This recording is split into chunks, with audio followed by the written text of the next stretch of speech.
Uh, Black albino. That's what I am. That's what's going on. Basically what that means is both of my parents are black. I came out like this because, I mean, like, why not? Like, why not? Octopuses exist.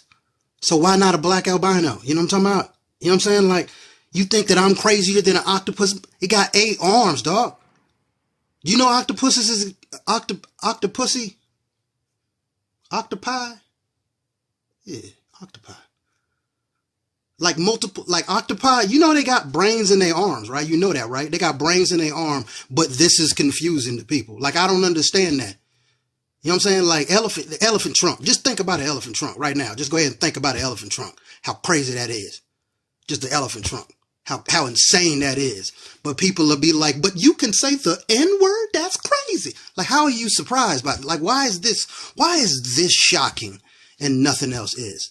Somebody said something to me the other day that I saw something on TikTok. They said something. Do you know that your brain knows where every single thing in your body is? Like, your brain knows where your appendix is. But I have to ask, but it won't tell you. Like, you don't know. Like, your brain knows where your appendix is. But like, every time I'm like, every time anything on my body hurts, it's like, is that my appendix? Which side your appendix on? Like, you don't know. You don't know. Your brain knows how to do complex math. Anytime you throw a football, that is complex math happening. But you fail algebra every single year. Okay. That's the reality of it. Yet that's not shocking to you, but this is shocking to people. Why? Why? I'm right here. You're telling me that people going out in these streets, people really going to believe in ghosts, but albinos, nah, you can't wrap your head around that. Yeah. Like, you can't believe that. Like, if Becky says, oh, there's a ghost in the house, you just going to be like, Becky said there's a ghost in the house. There's definitely a ghost in the house. But I'm like, actually, I'm black. And you like, no, sir, you are not. You are a liar is what you are. There's a ghost in that house, but you ain't black. That's crazy. That's crazy talk. Ridiculous. Okay. So anyway, black albino.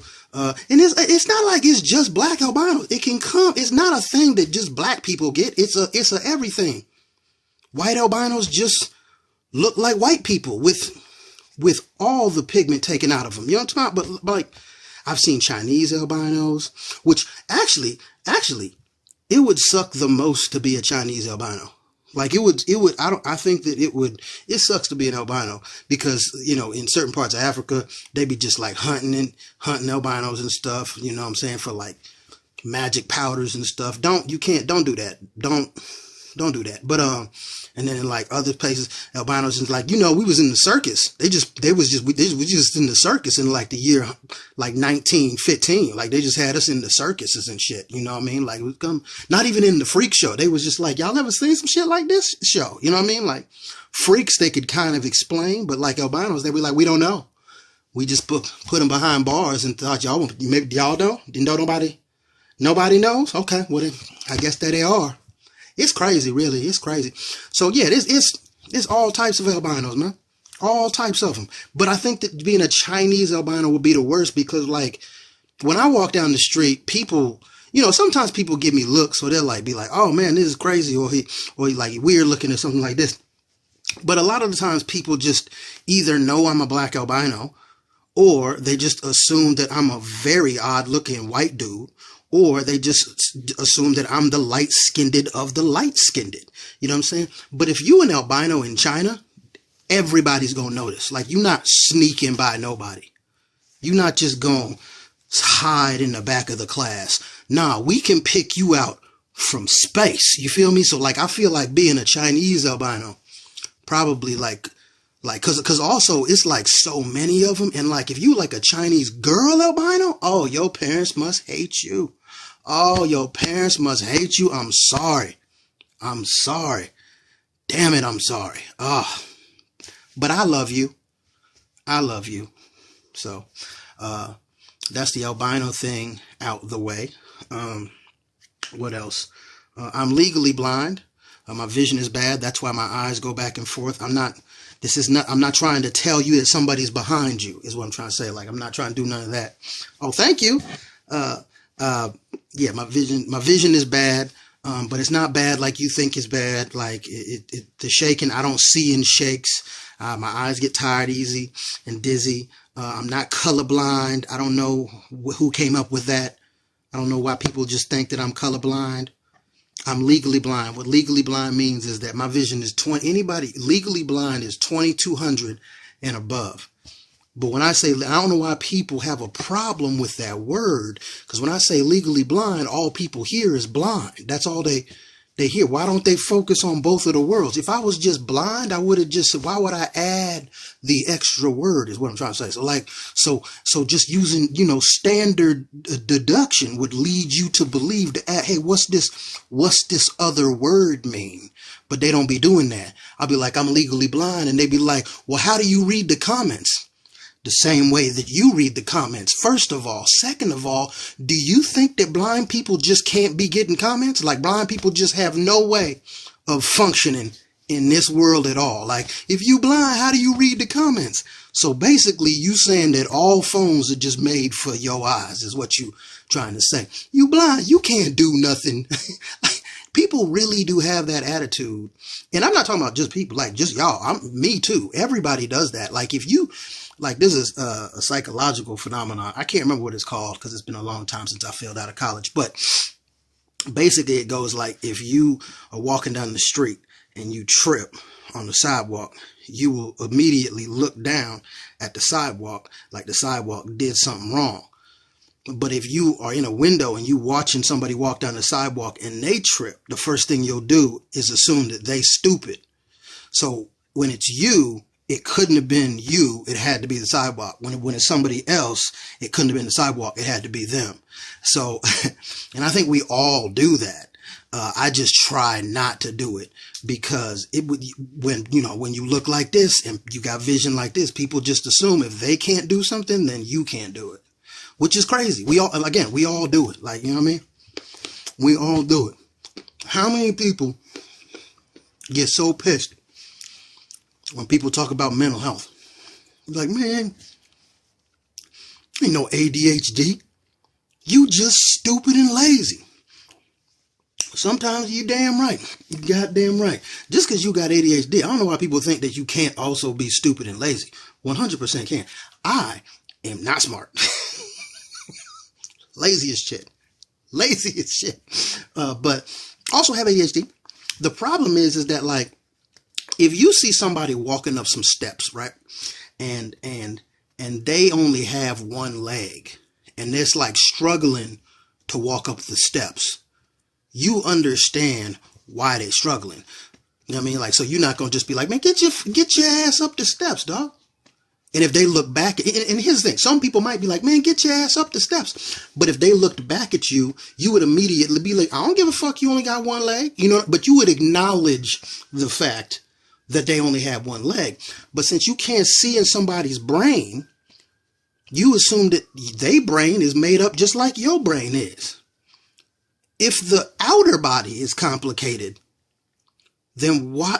And we know the brain is even more complicated by like 1,000,000 times. Why wouldn't you think that people have different makeups of the brain? You know what I mean? Like that's mental health, because you got to take somebody's word for it. And people don't like that because people be lying. Because people be lying in these streets. But who's you can tell people who's lying. Here's a question. I'm sorry, I'm kind of all over the place tonight, but here's a question I never thought about. Everybody always talk about Jesus gonna come back, but don't nobody ever believe nobody when they say they're Jesus. You ever thought about that? Like everybody be talking about Jesus gonna come back, but every time Jesus come back, y'all be like, that's not Jesus.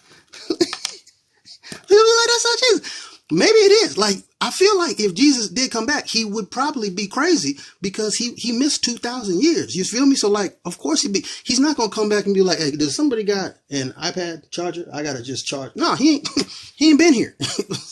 He ain't been here. So I'm just saying, like, why don't y'all ever believe? I'm not anti-religion, by the way. I don't really give a fuck what people, my job as a comedian is to look at everything from multiple sides. But even the shit that I don't like,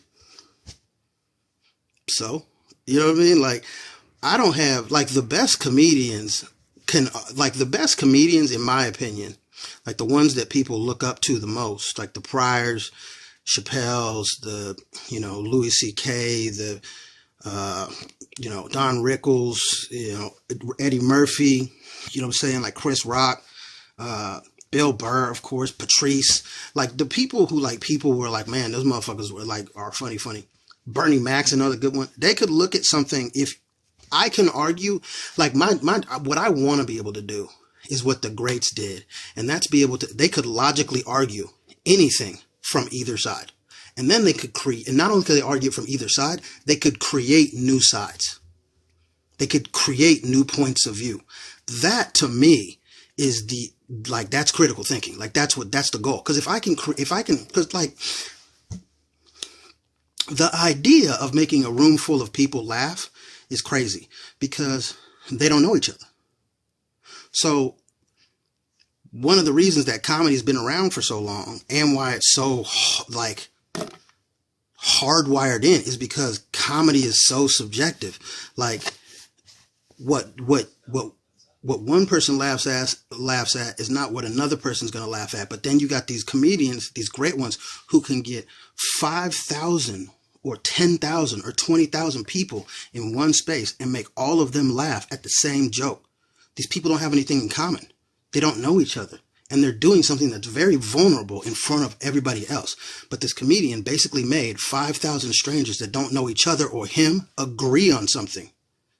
Politicians can't even do that, and they stack the deck in their favor. So, like, I'm fascinated with that part of comedy.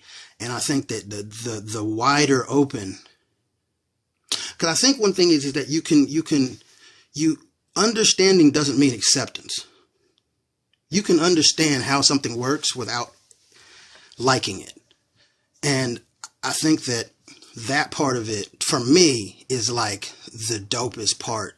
So I want to be able to make anybody laugh, but I also want them to be laughing at me. Like, like I want to make them laugh, not just like the combination of words, but the fact that I said them. You know what I'm saying? Like, I think that the best comedians can say that. And that's why people go after comedians, which is weird, right? I don't understand. Like, if you thought of all the people that, like, people try to cancel or whatever, why are there so many comedians and so little, like, murderers? You know what I'm talking about? Like, why? Like, everybody knows that Apple, Amazon, Samsung, Nike, they all have sweatshops. This isn't like a conspiracy. They've basically been caught so many times. They could just come out and be like, yeah, but, like, they're not the sweatiest of the shops. You know what I mean? Like, this is known information, but we ain't canceling them. But you try and cancel a comedian? That makes no sense to me. I mean, it's fine. Do you? But that just like a comedian who has dope, but you wouldn't cancel. And I know why it is.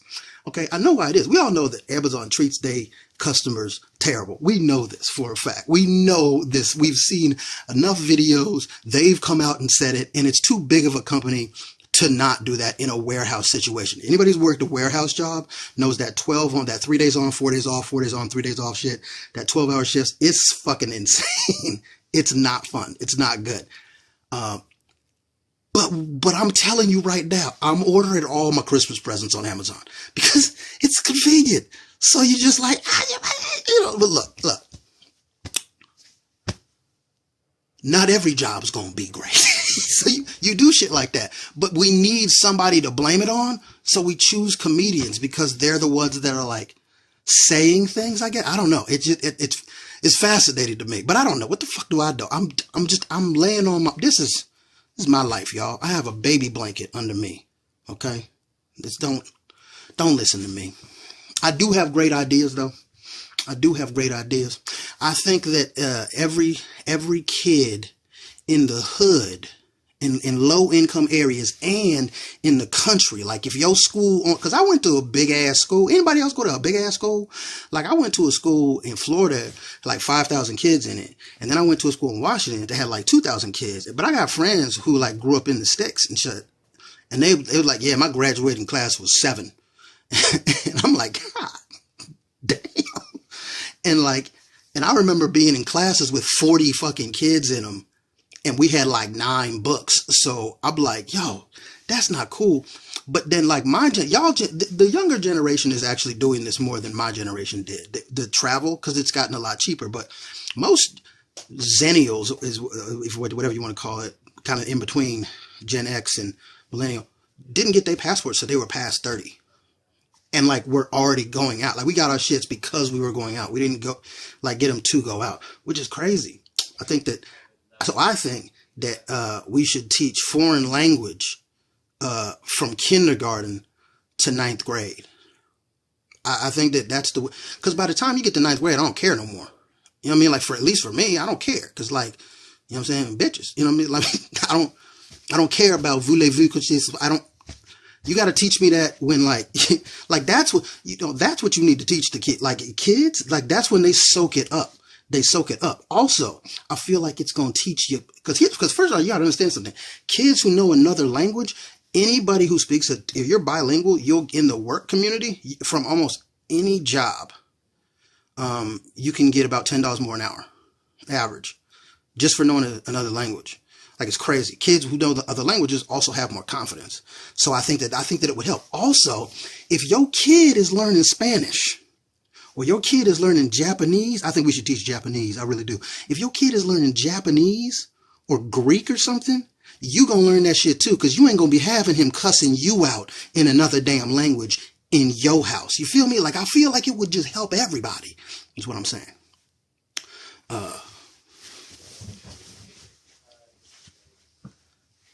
Anyway, so I am legally blind. Back to what I was trying to say, the introduction. I am legally blind. This is Charles 2. This is my magnifying glass. I use this to see, to read the comments, to see what y'all saying. And so if I don't see something or I don't say something, it's not because it's not because I don't like you. It's because I probably didn't see it. It also might be because I didn't like you. I don't want to take that completely off the table. That very well might be it. I might just be not liking your comment, or might ignore it. But I don't want you to think that if, like, off bat, I'm just being disrespectful. I'll be disrespectful to your face. Like, I want to make sure you understand. I'll just be disrespectful to your face. I'm too ADHD to, like, wait on it. You know what I mean? Like, to just be like, go home and be like, oh man, was I disrespectful? Like, I don't know, but no, I'm just going to be like, hey man, I just want you to know I don't like you. I'm being disrespectful to your face, because I want you to know. I don't want you to go home and not know that fuck your life. You know what I'm saying? Like that. So I just so you know, for the, you know, that's what I'm gonna try and do, just because it's gonna give me too much stress and anxiety, and I don't need that. So yeah, so that's what that is. But how y'all doing, man? How y'all is though?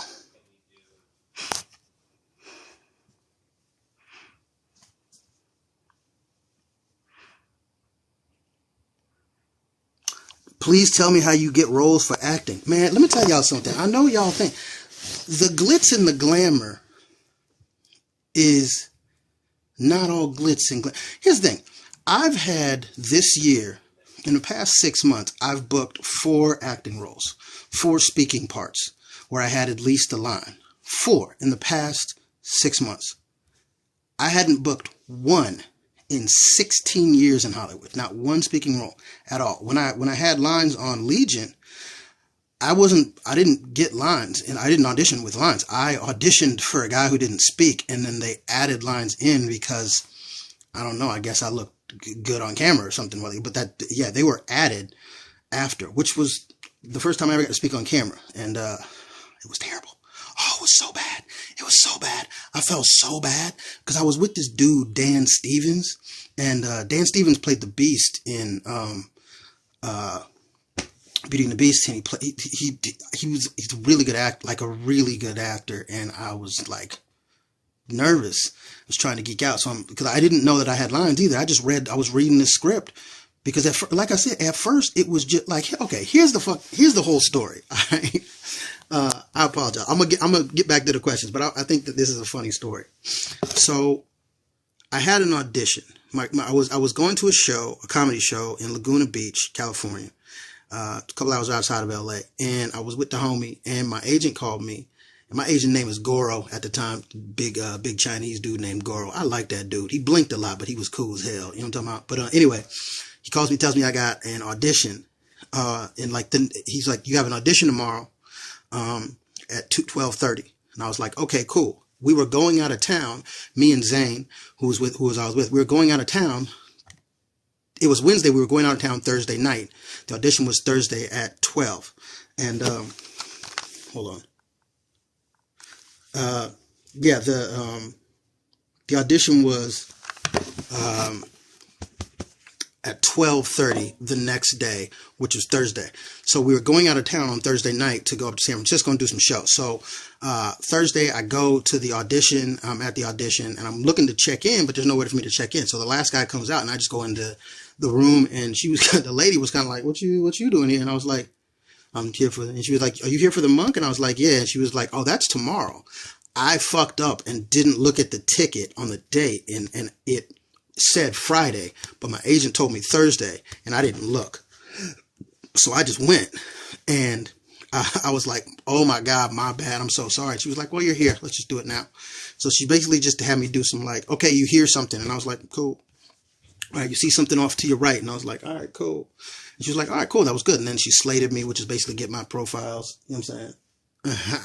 And then she was like, all right, cool. So I left, and about a week and a half later, I got a call that my agent said that I got the part. And he was like, it's going to be 3 days at SAG scale, which is, at the time, I was non-union. So I'm like, hell yeah, 3 days of work. That's good. Basically being an extra, which is fine, but a featured extra, which is awesome. So the crazy thing is that I would not have gone to that audition had I knew it was on Friday, because the comedy shows we were going to do, I was going to get paid for. And this was probably going to be like $250, and the acting was probably going to be like at most $250, and I'd be up against a lot of people. It would just not make sense. So I get on set the first day, and I do these mnemonic devices to remember people's names. So I got introduced to everybody and remembered everybody's names, and everybody was really, really cool. And then at the end of the 3 days, which ended up being 5 days, I was sitting in the makeup chair, and they were like, and one of the guys was like, it's going to look a little better in episode 3. And I was like, am I in episode 3 too? So yeah, I ended up doing episode 2 and episode 3. And then when I was reading the script for episode 3, I saw that I had lines. So I'm geeking out. I don't know what to do. I'm fucking like, oh hell, nobody told me about this. Is this real? And so I'm like, fuck, I got to learn these lines. And so I started learning them. And I was banging them out. I was just banging them out. I was like, I'm not going to go on set and be stupid. And then it came to get on set. Lines were gone. Forgot them all. I forgot. I was like, And here's the problem. I'm also legally blind. On set, they give you your line sheets, which is basically the lines of this, whatever scene you're shooting that day, they put them on the thing. But they're on like little ass pamphlets with these small ass words that I don't have my magnifying glass on me, so I can't look at this thing. So I'm fumbling over these lines, and I'm doing badly, but there's a stunt, and I'm like, that's just physical activity. I'm going to nail it. And I did. I nailed it. And then I was like, oh my God, it's over. I was terrible. I was embarrassed. I was distraught. I was embarrassed. I was like, I'm like a dingleberry that just will not drop off. That's what I am right now. I'm terrible. I'm useless. And so the shoot goes on. I'm on for a number more days, and then we find out that we're going to reshoot the scene that I did, the whole scene on the roof, because they want to reshoot it at night, and they want to do some other stuff, and they want to make it look a little bit darker. And I was like, oh, redemption! I will destroy this time.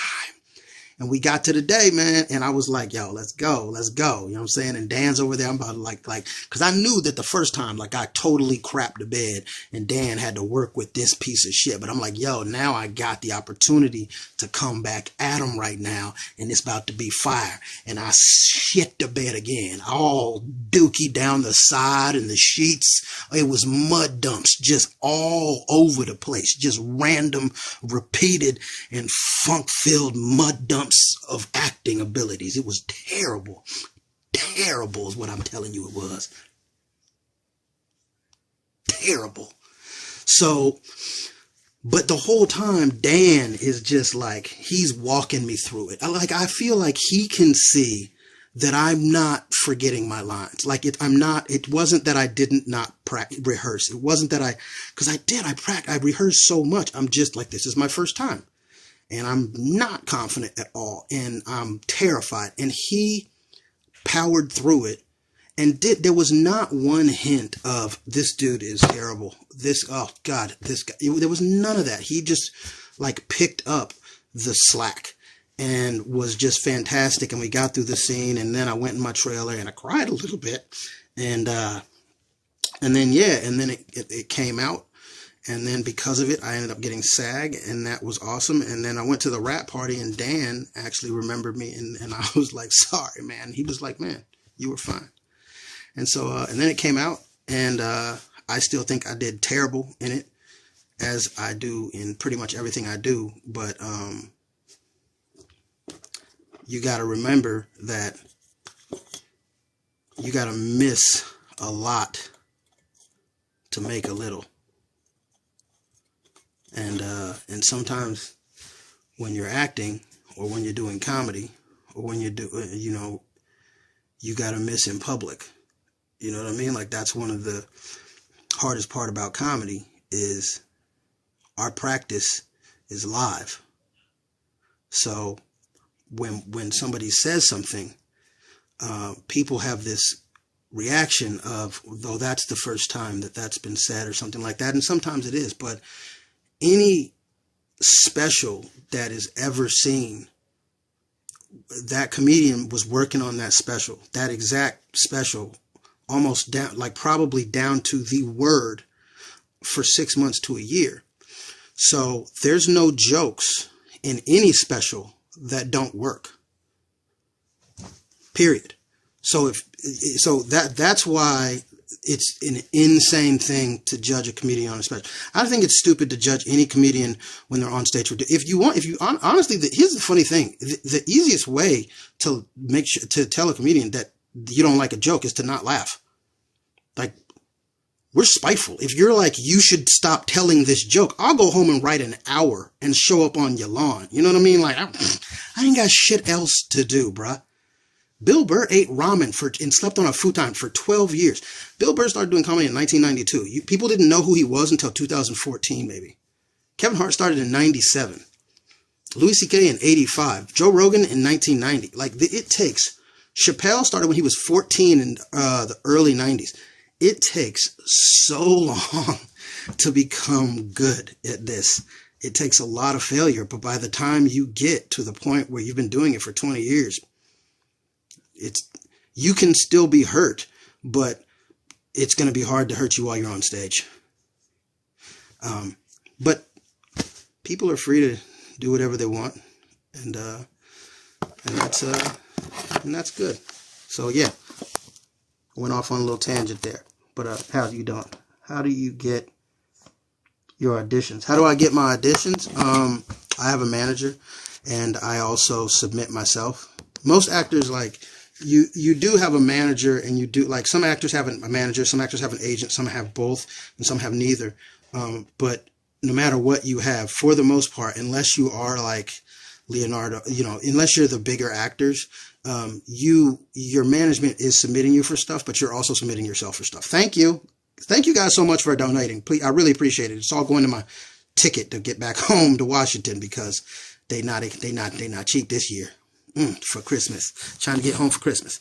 But so thank you guys. I really do appreciate it. But yeah, so I just get my auditions by my manager. He's awesome. And he's a comic. So he knows me, and he pitches me more as just, hey, this guy's funny. This guy can act,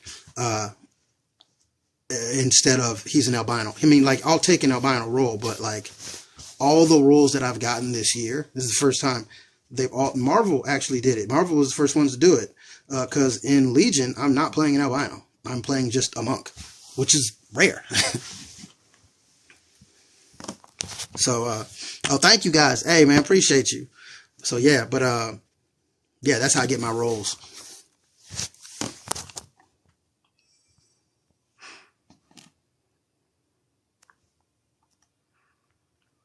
Oh, how much I need to get home? Oh no, y'all don't. I'll be able to get home no matter what. I'm going to go home. It's just the tickets. Like I said, the tickets are not cheap, and I'm not. I mean, I have a little money. I just don't. I'm not okay. Put it this way, because you gotta understand. For the most part, when I get some acting work, it's good, but I don't get that much acting work. So, like right now, I have not overdrafted my account in a year.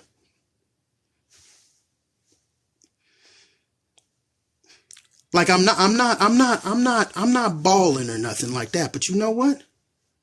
I ordered Postmates 2 times this week. Actually, DoorDash 2 times. You know what I mean? Like that's good. Like that's good. Look, hey, I know that eventually I'm gonna get some. I'm gonna get somewhere, and that's cool. But that's not why I started doing this, man. I started doing this, man, because making people laugh is dope. It's fun. It's money. I love money. Don't get me wrong. I really do. It's awesome, but it's not the biggest motivator for me. Like I don't want it to want it. Does that make sense? Like my ADD is such a way that because money doesn't give me any dopamine. You know what I mean? Like it doesn't give me any dopamine. I can use it to get things with dopamine, but that means I'm focused on the thing that I can get. I'm not focused on the money. It doesn't have any intrinsic dopamine involved in it. So I'm like, oh man, if I want to if I want to do comedy, that's all I want to do. I just want to do comedy. So, but sometimes I need money. Like right now I'm trying to book some show. I'm trying to I'm doing 3 shows in Tampa, Cleveland, and one more city, Houston. Tampa, Cleveland, and Houston. I'm gonna do shows there, but since I'm not like a big name comic, I'm gonna have to book out the rooms myself, fly myself and the other comic out. You know what I mean? Like, but I'm fine. If I sell enough tickets, I can make my money back, and that's the whole. That's the goal. But I'm like, I want to do it to do the comedy, and the byproduct is money. But I need to also focus on. I need to understand. I need to do more with the money part because that's going to allow me to do more comedy. You feel me? But that's just not a part that I'm interested in. The business part doesn't interest me. The comedy part interests me. But it doesn't mean I don't like money. I do. I buy a lot of socks, y'all. I buy a lot of socks. I like socks. What was the name of the show? What show? What was the name of the show that I was on? Oh, I was on My Name is Earl. I was on Legion, and I was on American Horror Story. Are you talking about the shows that I'm going to be on? New Mexico. What up, New Mexico? You love my socks? Thank you. You love socks too? Man, socks are man, I love socks so much.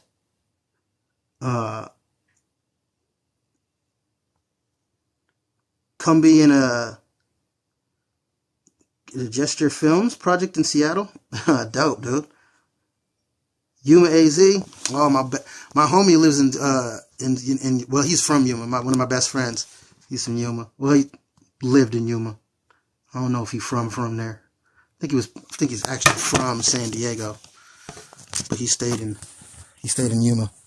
I think he actually got his ass whooped one time in high school by Nate Diaz,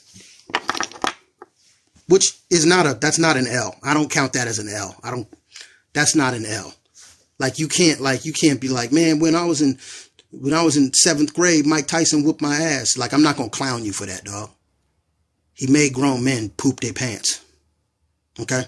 That's not an L. Nah.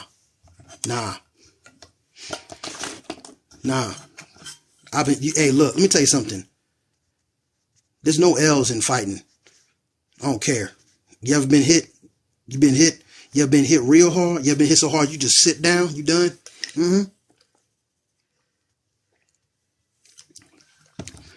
People always be talking about, oh man, you ain't supposed to kick in a fight.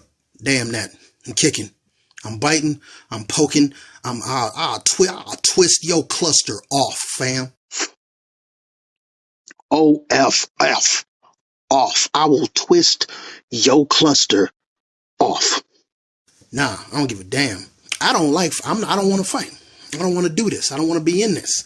So I'm not about to adhere to your rules of combat. Nah, bruh. My rules say, I done seen people get their ass knocked out and then peed on. No, fam. Okay? Nah. I don't want to fight. You want to fight. So you gonna play by my rules. And my rule says, I'm gonna kick you in the grundle. That's what my rule says.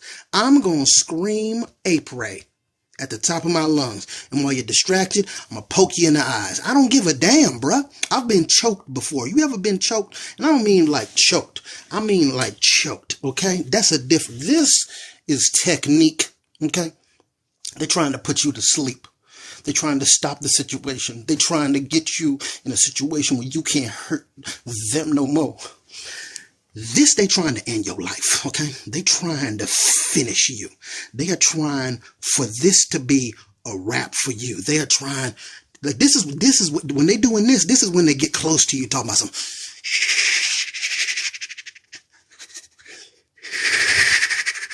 That's what that is. And if you ever had somebody round your neck like that, nah. Well, I'm not going to just punch him in the... No. All right? I'm going to split your twig down the center. That's what the hell I'm going to do. Damn all that. Damn all that. Out your goddamn mind. Shit. You want to get in the ring and you want to just box? I don't know how to box, but I'll box. You know what I mean? Like you want to jump into Taekwondo or MMA? We can do that. I will adhere by the rules of the competition. But if we in these streets, I'm going to hit you with a chair. That's all I'm saying. I'm going to hit you with a chair. I don't care how old. No, I don't care. I don't care. I don't care. Ladies too. You're going to get hit with a chair. I am a frightful person. Okay. If I believe that I am in danger, chair shots. Yeah, I'm talking about like those middle school chairs with the 4 legs that just poke in every direction. I'm hitting you with those. They're all awkward and shit. You hit them and they'll like bounce off one leg and ricochet half across the room like a cup do when you're trying to get a drink of water at midnight. That's the type of chairs I'm hitting you with. I'm swinging. Nah, bruh. I've had 2 separate people try and set me on fire. I'm not playing no games out here, bruh. Nah. Okay? I've been jumped by 30 people. I'm not playing no games out here, bruh. No games, okay? I will run. My first instinct is to get away or to not be in the situation in the first place. So if you put me in a situation where I'm trapped, I guess I'm going to bite your nose off. I guess that's what's going to happen now. You shouldn't have cornered me, okay? You shouldn't have cornered me. Because just like a monkey, I'm going for your face and your nuts. I'm going for your face and your nuts. Neck, knees, nuts, nose, and eyes. Every martial art I've ever took, the real ones, that's what they talking about. The neck, knees, nuts, nose, and eyes. Go for them vital spots, and that's exactly where I'm going for. I'm not going to sit there and rock with you, trying to punch you in the face, hit you in the spleen. I'm trying to kick you in the dick and poke you in the eye. That's what I'm trying to do. Okay? Damn that. I don't want to be here. I'm grown, damn it.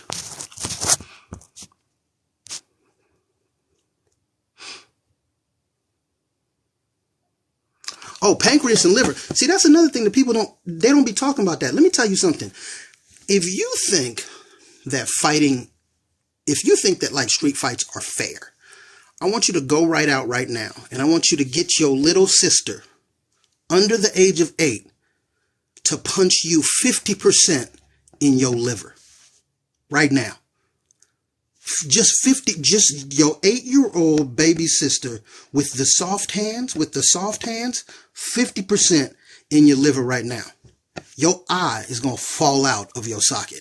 Okay. Liver shots paralyze your body. If you've ever been hit in the liver, you know what I'm talking about. Your body, it's not a toughness thing. It's not I'm tough so I can take. No, it has nothing to do with that.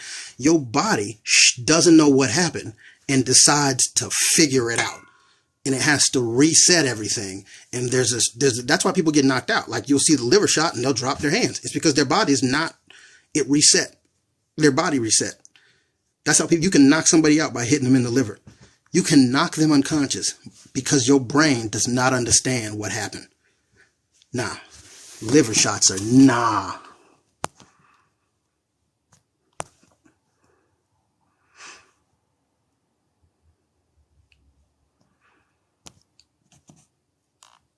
Bro, you funny. Thank you, man. Hey, what's up? How you doing? You love, I love you. Thank you. I love y'all too, man. A fair fight is when you win. Yeah, man. Like really, dog. Like that. Look, if you're like I said, man, if you're in the tournaments, then I did a lot of tournaments as a kid. I was a wrestler. You know what I'm saying? Like I'm all about the rules when it's in that situation. I don't really want to cheat. I was not the cleanest of football players, but I was going through some things. I was going through some things. Okay, I had some anger issues, and maybe might have took a couple of them out on the field. Anyway, but nah, in the streets, nah, bruh. No, no, no. But I'm also the dude that I can feel when a situation is starting to go south, and I'll just get out of there. I'll get the homies and we'll dip. I'll talk, like I said, I try and do everything to lessen it. I'll try and talk my way out. I'll try and laugh my way out. You can call me whatever you want. It's just that I don't have, like, when I'm not going to want, there's not going to be a wind up. The minute that I feel like this situation is going to be in a situation that I'm not going to be able to deal with it anymore, I'm just going to deal with it immediately. Whatever that means. But I'm not going to change. I'm not going to give a hint on when I'm doing that, because I don't want to get hit. I don't want to trade punches. I don't want to take your best shot. I don't want to see what you can do. I don't want to go. I don't want to do none of that. I want you to leave me alone. And if that means that I got to get your direction, your frame of reference, or you looking in another direction where I grab a hold of your cluster, put you on the ground and put my knee in your neck, that's what I'm going to do. And now the reason I do that is because if I got a hold of your cluster and I got my knee on your neck, your friend is going to try and get me off your neck, but I'm not going to let go of your cluster. So the more he pulls me, the more I pull you. And yes, I have had to do that before. And yes, it was terrifying, but he was bigger than me, y'all. And so I did what I had to do. I wasn't even looking at his girl. Okay. I couldn't even see her. I was blind. I'm legally blind, fam. How am I look at your girl? How you going to tell me I'm looking at your girl? I say, I can't even see your girl. Then you going to point her out to me. And then I say, oh, her and T. And then you going to be like, see, you looking at my girl. Why would you do that, fam? That's not even... I'm fine. I'm fine. It's fine. Just like, why would you do that though? You don't even gotta, why ain't even gotta, why would you do that? Cause I was trying to just, it's cool. It's fine. No, it's cool.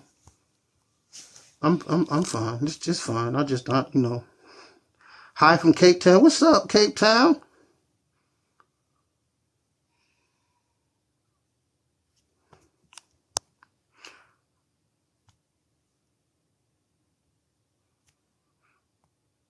Recording this all for a video? Nah, man, I just be coming on here and talking to y'all, man.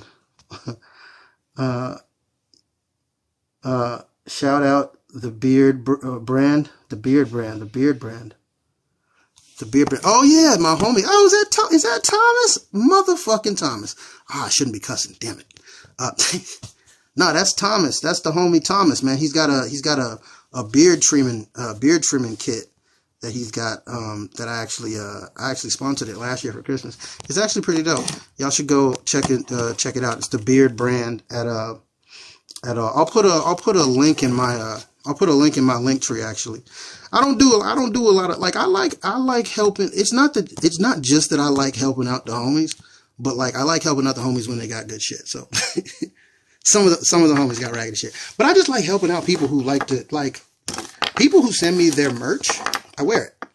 And I also buy other people's merch. Like, I got Tony Baker merch. I got John Shefsky merch. I got Josh Adameyer's merch. I got Craig Conant merch. I got Zane Helberg merch. I just want to support the homies. You know what I'm saying? Cause like, man, you got to support the homies. When the homies is doing shit, don't it feel good? Don't that feel good when the homies is out there? You know what I'm saying? Like, when the homies is winning, like, here's the thing. It feels great when the homies is winning. And it feels great when, like, you all winning together. You know what I'm talking about? But like the greatest feeling for me is like when one of the homies is winning, and not just that he deserves that shit, but like it's one of those homies, because you know that, does anybody, I know some of y'all probably got the friends like I do that don't realize how dope they are. Like they just can't see it. It doesn't register, or they don't see like that they're dope at this thing that they don't think that they're good at. You know what I mean? Like they're trying to get good at these other things, which is great, but this one thing that they're so good at, and you see it. And when the world, or when somebody else sees it too in a way that they can't deny, that to me, oh my God, I love that. When I got to see my homie Jamar, because he's a very confident dude, but he also doesn't, like, he's been in movies. Like he's been in movies, he's been on TV shows, but he doesn't think about it in that way. He just loves to work. So I remember we was going someplace and a guy just randomly saw him and he was like, "Oh my God, your Stitch is from Keanu." And he was like, "Oh yeah." "What's up, man?" And the guy was like, "Can I get a picture?" And he was like, "Hell yeah." Like, it's just like, when, I don't know, that's dope to me. When the homies be smashing. That's cool. I like that. Is my net worth really 200,000? Is that what Google says? Nah, bruh, it's not 200,000. Damn. My net worth is probably,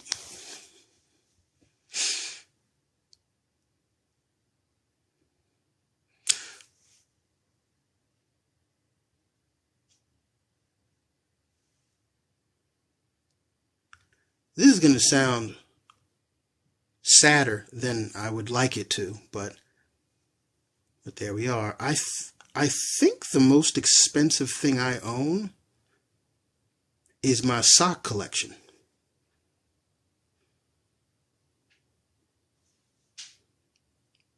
I ain't shit. I do love socks though.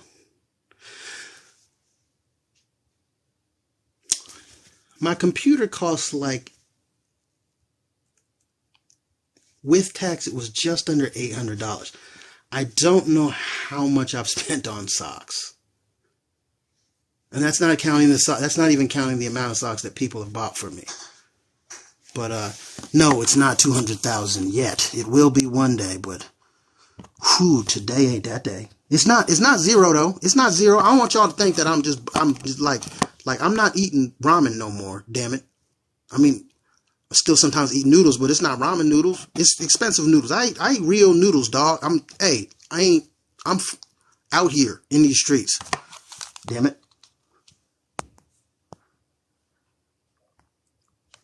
Socks are better than Scott TP. Everything is better than Scott TP. Christmas Story? I love the Christmas Story. One of my favorites. Yeah, can you tell that story about Sir Major? Oh, there's not really a story. It's just that,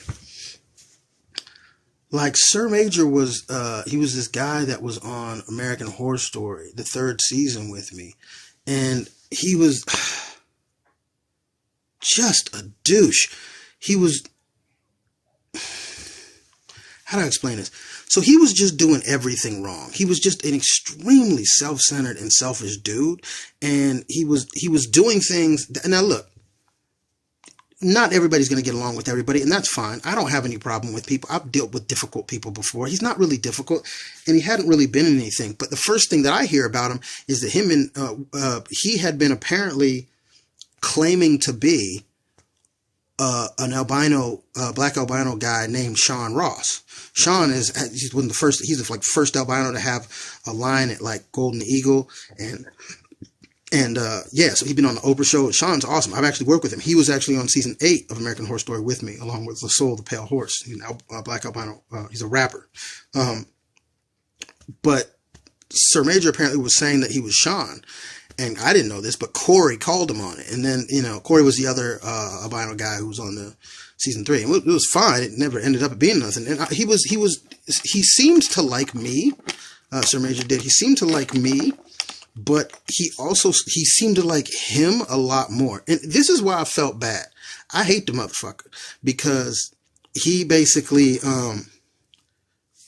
because like there was one night where I was going to meet them for dinner, and they ate before I did, and then I went down there, and he apparently didn't like his food, and they had met some girls, and they were talking with these girls, and they had just eaten, but I was about to eat, and so Sir Major starts just berating this waitress and just talking all this mess to her while I'm trying to order my food.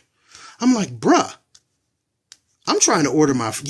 Look, hey, I'm a very relaxed dude, but if you put my food in jeopardy, I will body slam this building. Do you understand me? I am too fat to be messing with your model ass in these streets. But I didn't want to say that because I'm trying to keep the peace, because I don't want him to make my job. I don't want people to associate his bad behavior with our bad behavior. I don't want them to see all of us in him. And so I'm trying to keep him. And so I didn't, I wanted, you ever just want to put your finger in somebody? Just put them right in their cheek. Like, anyway, so that goes on. He went out and had drinks one night, and then he came back, and we were there for a couple of days. And then, we were sharing a trailer because we were extras, and you don't get your own stuff when you're an extra, which is fine. They flew us out there to be on a set, and I was having a blast, and Corey was fine, but he got his own trailer because he was a SAG actor. And so Sir Major, hey, thank you guys for the donations. I appreciate y'all. So Sir Major was complaining because he didn't like the fact that we had to share a trailer. This is a young kid, okay? He's 24 at the time, maybe. And he was complaining so much because he wanted to lay down and take a nap because he was hungover. So I was like, all right, dude, I'm going to go get you some Tylenol. Because I was worried that, because he didn't have a filter no matter who he was talking to. So he would talk this disrespectfully to the PAs, and the thing about being on set is that the crew, like people, movie sets, TV sets are so much bigger than people think they are. It's 300 people all working together to do one thing.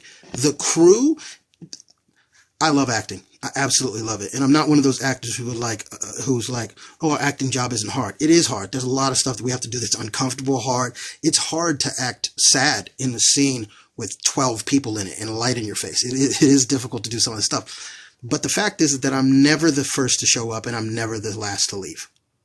There's always somebody who leaves after me, and it's the crew. When the makeup people who have to take prosthetics off of makeup, and yeah, it sucks being in prosthetics. I mean, like Nightcrawler, Mystique from that was like 8 hours. Jim Carrey almost quit The Grinch because he had to. It was so bad. So I get it, but man, the crew does so much. So if you and they have a lot more power. The crew has a lot more power than people think that they do. If you piss off the PAs, they're not going to want to work with you again because they're like, I don't want to deal with you for 12 hours a day. Period. Yeah, and so that happens. Also, the idea, I think people think that if they're an actor, they're making the most money, so they get to man, people do not understand how many high-paying jobs there are. A grip who is like a rigger kind of, they'll make about $300 a day, every day. And the projects you're signing on to are usually, say, a month. So you're making $300 a day, every day, for a month. And your day is 12 hours, which means anytime you go over that, you get double time. And if you go into golden time, which is 16 hours, you get your day rate every hour. You can make stupid amounts of money on movie sets, just as crew, lighters, special effect, like makeup. It's stupid, crazy money. The drivers, they're Teamsters.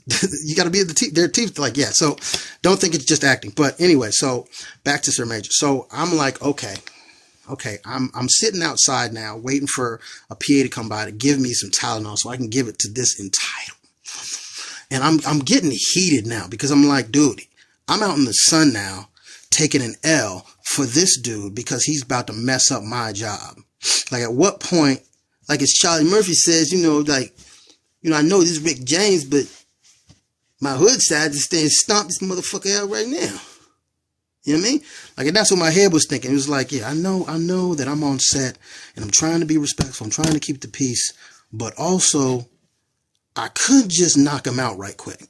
Like, you know what I mean? But I don't want to do that. That's not me. So I'm trying to subtly kind of rein him in. Like, bruh, you gotta stop. You gotta calm down, bro. You can't be talking to people like that. You're going to get in trouble. People don't like that. We haven't done nothing yet. We are just extras, bruh. You need to calm down. And he's like, man, whatever, man. I'm good, man. It's all good. And I can tell, and I feel bad for him at first because and I can see that it's an overcompensation. Because one of the problems with being a black albino is that you're questioned every single time. Like, I'm always, there's never going to be a time in my life where somebody's not going to have a question. Ever. No matter how big or famous or known albinism gets, there will always be other people who have questions. And that's something that I'm going to have to always deal with because it will always happen every day. And when you get that question every day, when people make up their mind about you and are wrong, off bat, you start getting defensive and thinking that everybody does that. And that's the kind of the path that he went down. It was an overcompensation. And I was trying to back him off of that. And so was Corey. Corey was like, man, you got to calm down, bruh. And so one of the last days of shooting, he's trying to we're done shooting. I think we're about wrapped, and he wants to go back to the hotel and he's kind of bugging people about it. He keeps asking, and I see this guy, and he's one of the head PAs. Like, I think he was the second AD, and he has been dealing with this guy, Sir Major, this whole time. And I can see that he's also busy. It's like 9 at night. He's been here all day. He's tired. Things have gone wrong, and he's exhausted. And so he's got people in his ear, and he's on the thing, and Sir Major's tapping him on the shoulder. And I'm trying to actively grab him, like, yo, dude, stop. And I just kind of like Bill Burr did in his set, just like let the ship go, and he went and he was like, hey. And finally the dude just snapped, what the is wrong with you? And just goes off on him. And I was like, man, I tried. And me and Corey just looking like, yo, man, like,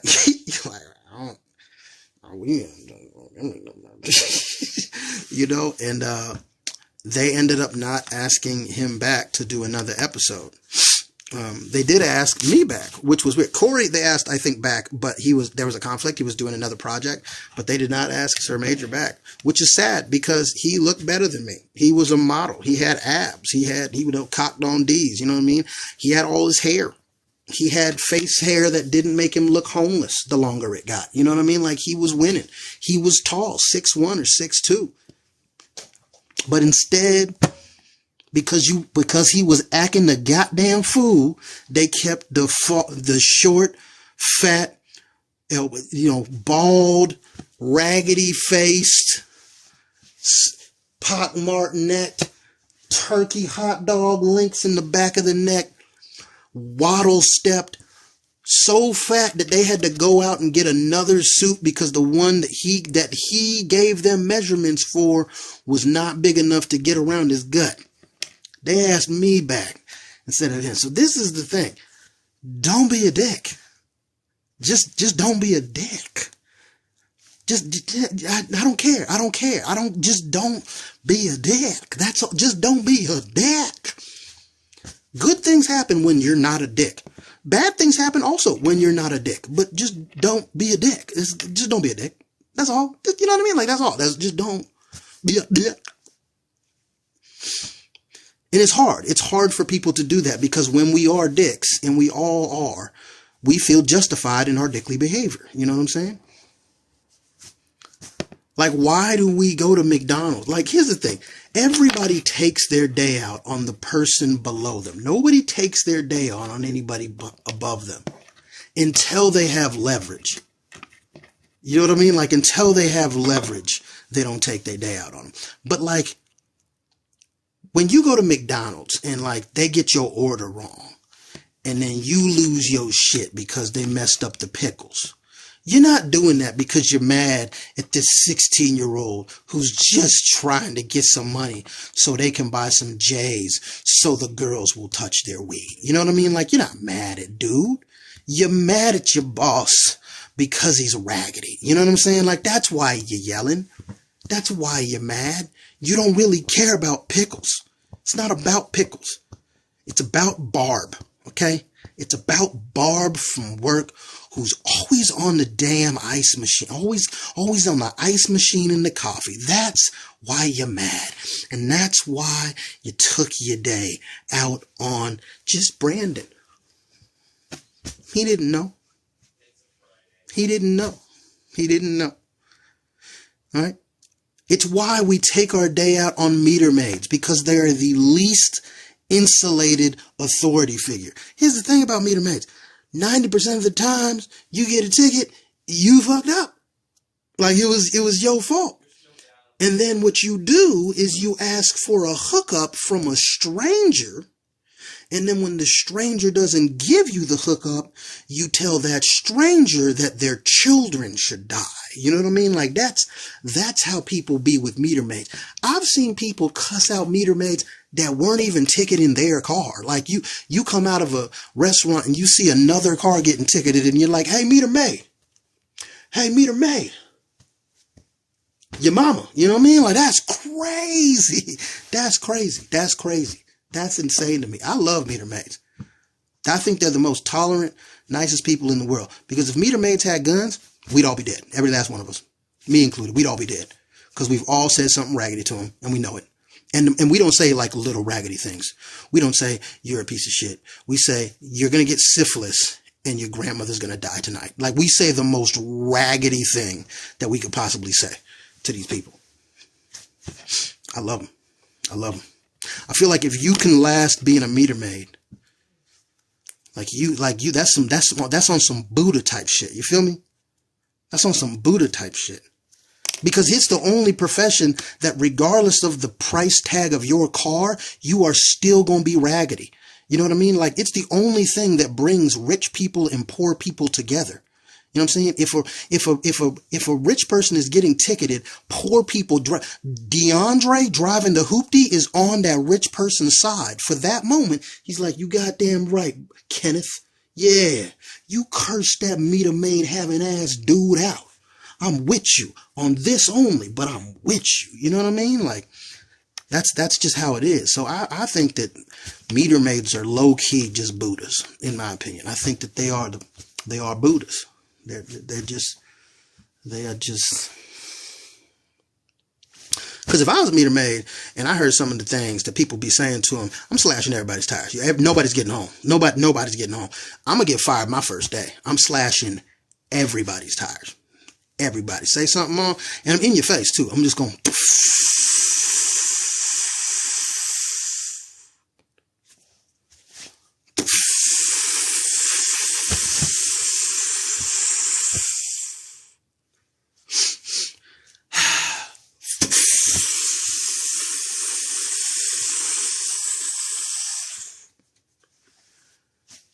I'm going to leave that third one for you.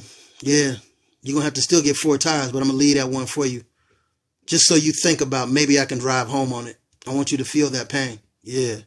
And then I'm going to still write you a ticket. So I'm saying, like, I would be a bad meter maid. But then these people out here who will never smack nobody. They'll never smack nobody. That's crazy, man.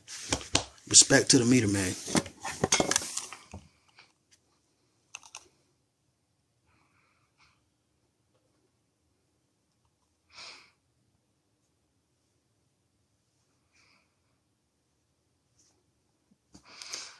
Peanut butter on my noggin and get it popping with some Ritz. That's nasty. I'm the funniest. Thank you. What up, my dude? What it do? What are my favorite socks? I don't really have one. I don't have a favorite sock. Naturally, you know what?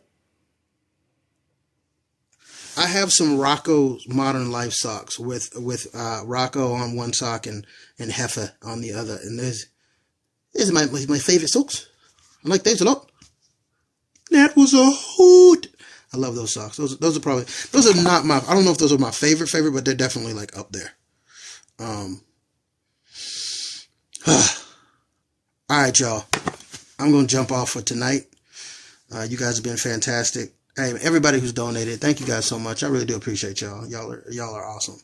To everybody who's commented and been in and out, man, y'all the shit, man. I got it through a whole live without getting banned. So, yay me. I'm going to try and come live every day this week. Every day this month. Starting today, obviously. At least for a couple days. Some days I'm going to be live on Instagram. Some days I'm going to be live on TikTok. And some days I'll be live on YouTube. I might even be live on Twitch if I can get my PlayStation working. Yeah, just because I can be a little freer on YouTube and Instagram. I don't have to cuss. I don't have to not cuss so much. And I'll be cussing. Y'all know I'll be cussing. But tomorrow I'll probably be live on TikTok as well. And probably around the same time, 5 to 7, somewhere in there. You guys are fantastic. Thank you guys for all the follows and all the love and all the support. And yeah, man, go high five somebody, hug somebody. And remember, no hugs if you love them less than 6 seconds. All right, y'all be easy out there.